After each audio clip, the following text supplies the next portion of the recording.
S'achemine-t-on vers une véritable rafle des membres de l'ancien gouvernement d'Alain-Claude Billy-Binze? C'est la question qu'on pourrait se poser au vu de la tournure prise ces dernières semaines, notamment avec la mise sous mandat de dépôt des anciens ministres du pétrole et des travaux publics, Vincent de Paul Massassa et Léon Armel Bounda Balondi. En effet, le 22 septembre dernier aurait été un véritable jour noir pour Vincent de Paul Massassa et Léon Armel Bounda Balondi, qui, après une audition, ont été placés sous mandat de dépôt à la prison centrale de Libreville.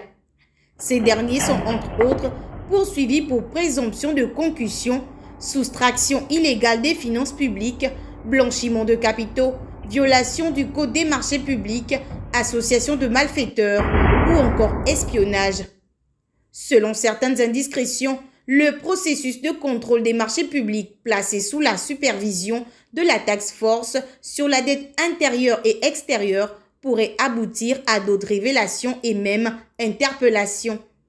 En effet, dans le cas de ces missions, cet organe passera en revue l'ensemble des conventions signées par l'État, procédera à l'audition des autorités administratives et sociétés adjudicataires, mais aussi à la vérification sur les différents sites.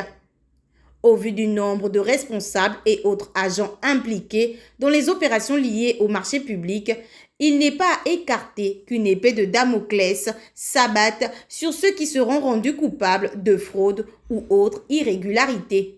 Surtout que la task force a indiqué que les dossiers litigieux seront transmis aux autorités judiciaires compétentes pour suite à donner.